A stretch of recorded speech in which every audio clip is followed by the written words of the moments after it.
कांग्रेस और झारखंड मुक्ति मोर्चा का विरोध राज्य के हित में नहीं बल्कि अपने अवैध सिंडिकेट और झारखंड मुक्ति मोर्चा के नेता और नौकरशाह के धन जो जाती है, जो ये लागू होने से अवैध धंधे बंद होंगे, उसी की छटपटाहट है। कोयले की किस तरह लूट, बालू का अवैध कैसे धंधा, पत्थर का कैसे धंधा। मैं डंके की चोट पे कहता हूँ या कहना चाहता हूँ, यह संशोधन झारखंड के हित के खिलाफ नहीं। हाल ही में भारत सरकार द्वारा लाया गया खान और खनिज विकास और विनियम संशोधन बिल 2026 ये राज्य हित और राष्ट्र हित में है, लेकिन झारखंड मुक्ति मोर्चा और कांग्रेस इसकी गलत व्याख्या कर राज्य की भोली भाली जनता के बीच भ्रम फैला रहे हैं, जिसकी मैं और भारतीय जनता पार्टी कड़ी निंदा करती है। झारखंड का बच्चा बच्चा जानता है कि झारखंड मुक्ति मोर्चा कांग्रेस के संरक्षण में धनबाद, बोकारो, चतरा, हजारीबाग, साहेबगंज, दुमका, शिकारीपारा में कोयला, बालू, पत्थर सिंडिकेटों के द्वारा आज पूरे राज्य में लूट मचा हुआ है।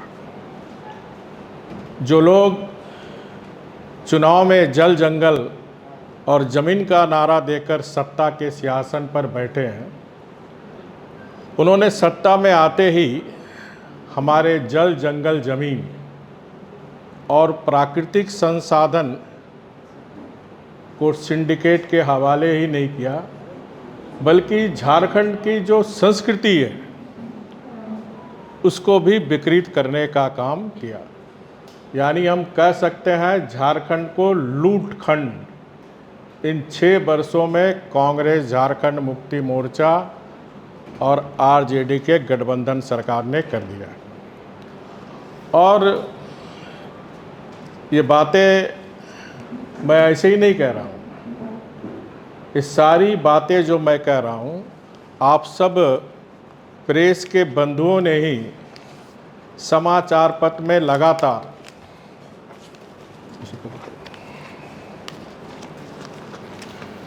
तो मैं आपको पेपर कटिंग दिखाते जा रहा हूँ कि आप ही लोग के समाचार पत्र में कोयले की किस तरह लूट, बालू का अवैध कैसे धंधा, पत्थर का कैसे धंधा, ये सब आपके समाचार पत्र में ये बातें आ गई है।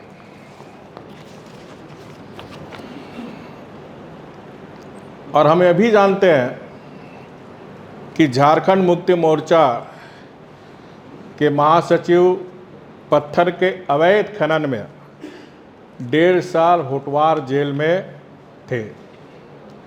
संताल के कांग्रेसी मंत्री इसी पत्थर बालू की दलाली और कमीशनखोरी के चक्कर में वो भी जेल में थे।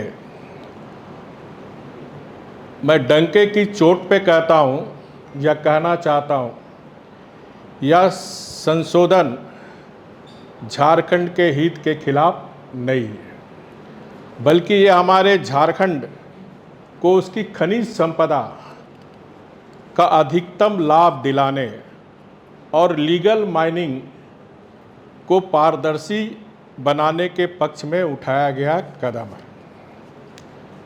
आज सवाल केवल 1100 करोड़ रुपए की शेष का नहीं है। असल सवाल यह है, क्या हम वित्तीय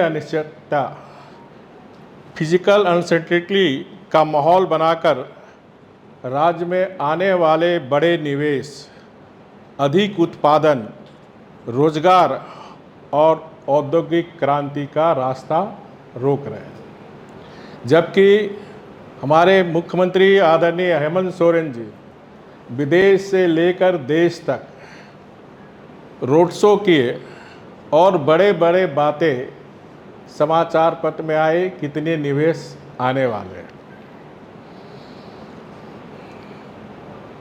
ये सब बातें राज्य सरकार झारखंड की जनता से छिपाती है कि माइनिंग सेक्टर के कुल टैक्स और वैधानिक भुगतान, छिटचोरी पेमेंट का लगभग 90% सीधा हिस्सा राज्यों को जाता है।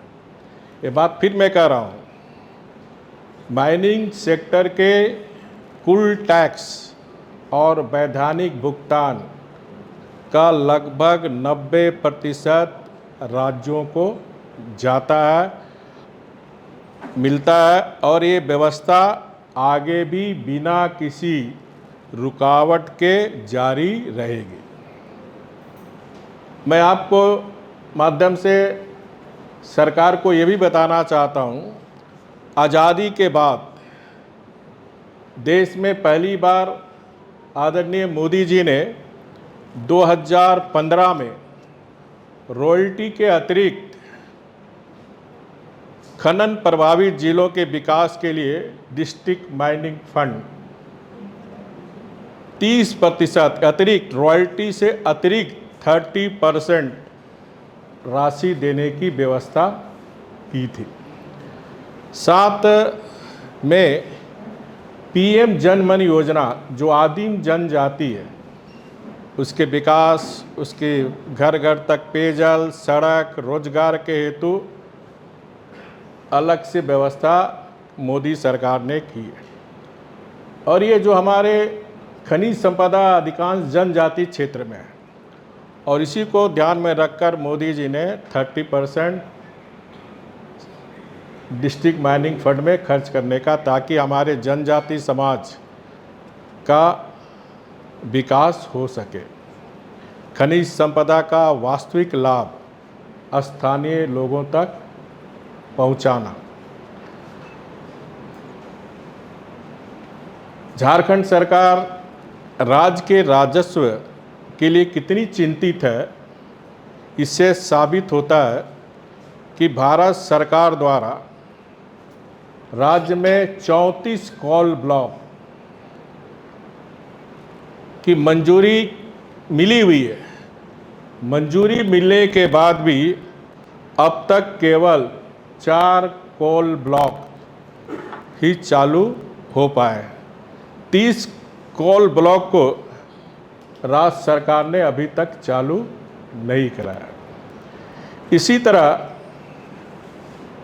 जब साख कमीशन के द्वारा इलीगल माइनिंग लेके जब सारे देश में बातें आई, तो 1 टाइम्स देश के सभी राज्यों को माइनिंग क्षेत्र में 5 साल के लिए एक्सटेंशन कानून में प्रावधान था। और 2015 में जब हमारी सरकार थी, तो 5 साल के लिए यानी 2020 तक जिसको भी लॉ एक्ट में था उसको एक्सटेंशन करने का काम किया था। लेकिन 2020 में जो आयरन और लीज से वो समाप्त हो गया। लेकिन दुख के साथ कहना पड़ता, 6 साल हो गए आज तक लॉ एक्ट की में 6 माइंस, बॉक्साइट की 37 में से 17 माइंस ही चालू है। ये कोल ब्लॉक माइंस चालू होते तो राज्य को करोड़ों रुपया राजस्व मिलता। झारखंड मुक्ति मोर्चा कांग्रेस की सरकार 1100 करोड़ रुपए का शेष का रोना रोती है, लेकिन आंकड़े बताते हैं इस सरकार के नियत में कितने खोट है। अन्य राज्यों की तुलना में डिस्ट्रिक्ट माइनिंग फंड की स्थिति सम्मान खनिज भंडार होने के बावजूद उड़ीसा, जो हमारा पड़ोसी राज्य है, वित्तीय वर्ष 2025-26 में 60,000 करोड़ का राजस्व हासिल करने का लक्ष्य रखा है, जबकि झारखंड का लक्ष्य केवल 18,844 करोड़ है। उड़ीसा के त्वरित नीलामी और खदान संचालन प्रक्रिया के कारण उसकी राजस्व दक्षता झारखंड से 3 गुना अधिक है। इसके अलावा जो झारखंड में 18,250 करोड़ रुपया जो आए थे, उसमें अभी भी राज्य के खाते में 7,915 करोड़ रुपए की राशि बची हुई। बाकी की राशि में भी, डिस्ट्रिक्ट माइनिंग फंड के राशि में, उसमें भी घोटाला हुआ। और आप सभी समाचार पत्र में दिखाए थे बोकारो की घटना, अन्य चाबासा की घटना। तो जो डिस्ट्रिक्ट माइनिंग फंड जनजातियों के क्षेत्र में खर्च होनी चाहिए, उसमें भी इस सरकार के द्वारा घोटाला करने का काम आप सब मीडिया के साथी बीच बीच में सरकार का ज्ञान देते रहते हैं।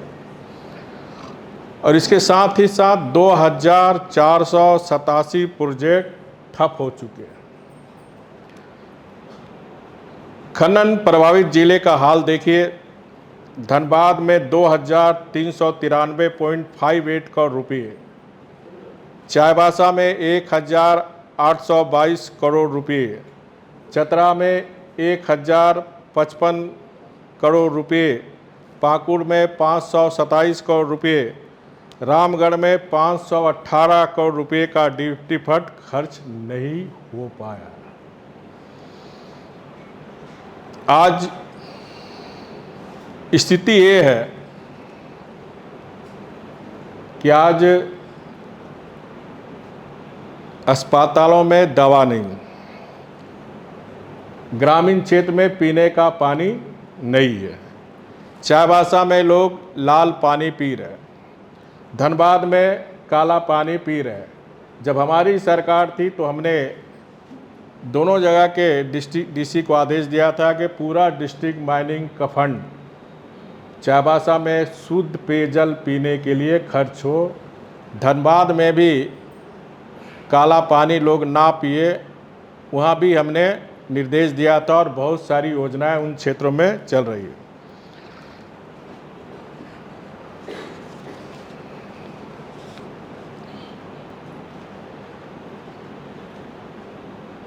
हमारा हमेशा से मानना रहा कि जनजाति समाज, डिस्ट्रिक्ट माइनिंग फंड, राज्य के वैध राजस्व की पूरी सुरक्षा होनी चाहिए।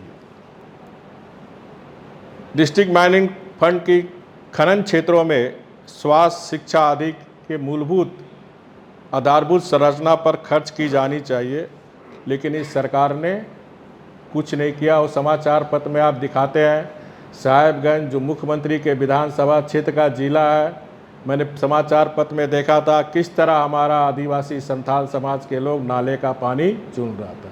टीवी में भी मैंने देखा किस तरह एम्बुलेंस नहीं मिलने के कारण खाट में लोग मरीज को लेके जा रहे हैं, रास्ते में ही उनका देहांत हो जा रहा है। बहुत सी हमारी बहनें डिलीवरी दूर में रहने के कारण डिलीवरी में भी बच्चे जच्चे दोनों की मृत्यु हो जाती है। अस्पतालों में उपकरण नहीं है, एम्बुलेंस नहीं है, जनता बुनियादी सुविधा के लिए तरस रही। इतने ही नहीं, इस सरकार की सरपरस्ती में चल रहे अवैध धंधों के कारण जो वैध खनन है, लीगल माइनिंग का भारी नुकसान हुआ है। सरकारी आंकड़ों के वित्तीय वर्ष 2024-25 की पहली तिमाही अप्रैल जुलाई में जहां कोयले का उत्पादन लगभग 44 मिलियन टन था, तो मैं 24-25 का बात बता रहा हूं, 2025-26 की इसी अवधि में घटकर 37.25 मिलियन टन आ गया। ये जो शेष झारखंड सरकार लगाई है, अक्टूबर 2024 में। तो 24 में हमारा कोल का उत्पादन था 44.78 मिलियन टन था। शेष लगाने के बाद 25-26 में ये घटकर 37.25 मिलियन टन पर आ गया।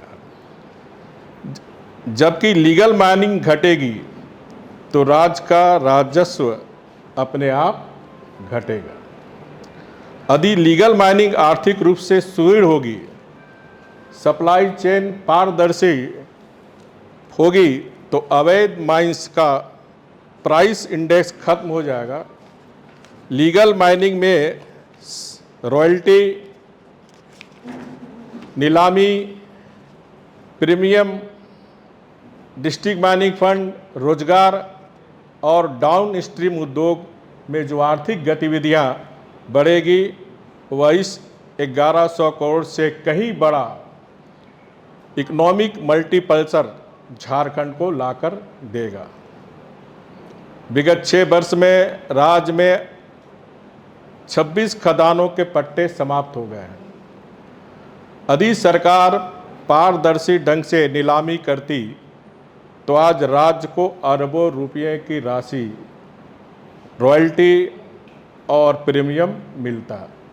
अभी आयरन ओर में कोई भी ऑक्शन होगा तो उसमें प्रीमियम भी मिलेगा, रॉयल्टी भी मिलेगा और डिस्ट्रिक्ट माइनिंग फंड का भी राजस्व मिलेगा और स्थानीय युवाओं को रोजगार मिलता और अवैध खनन पर अंकुश लगता।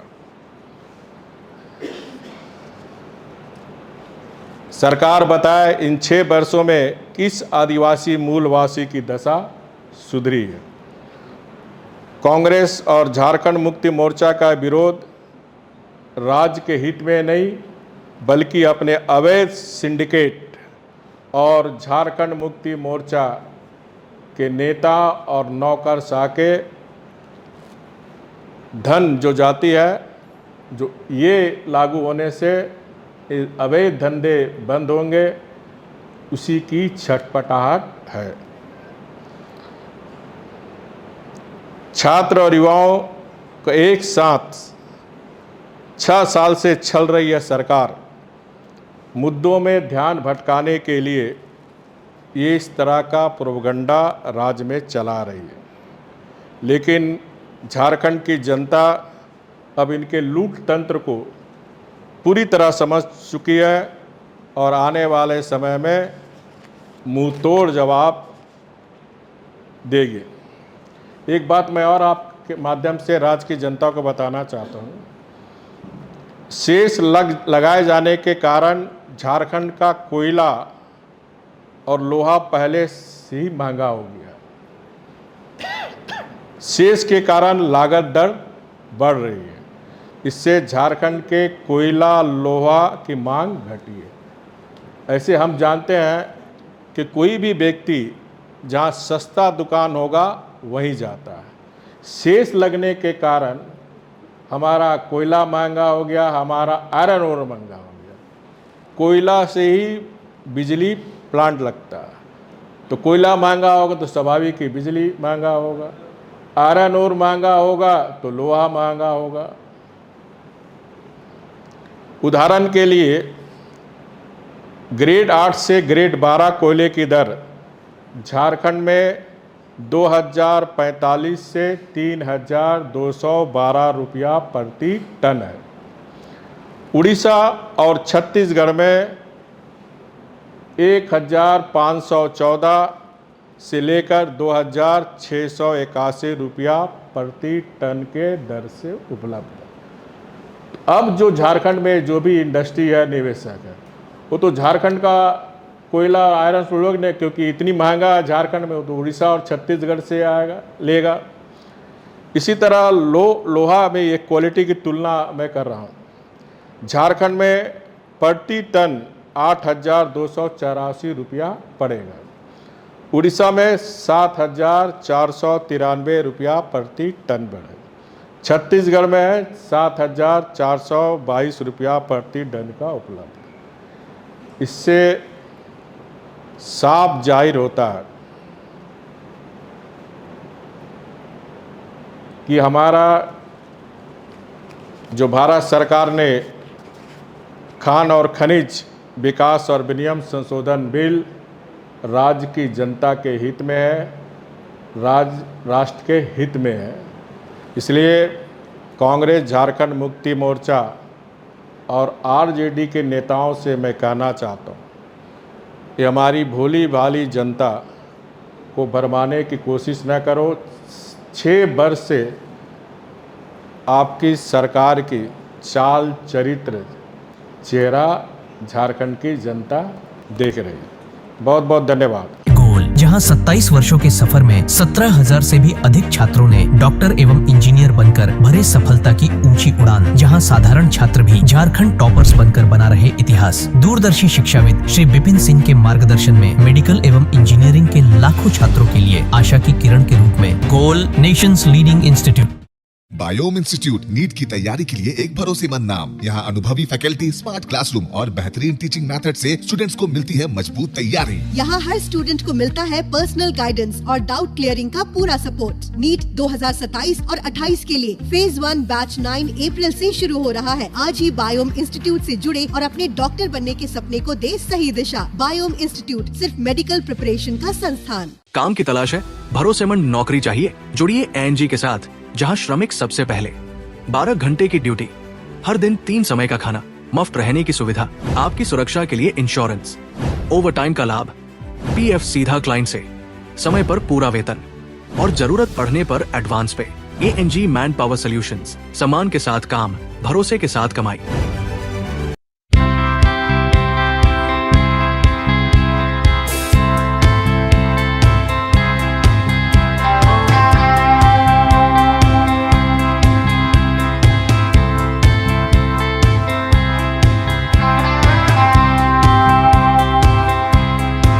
thefollowup.in.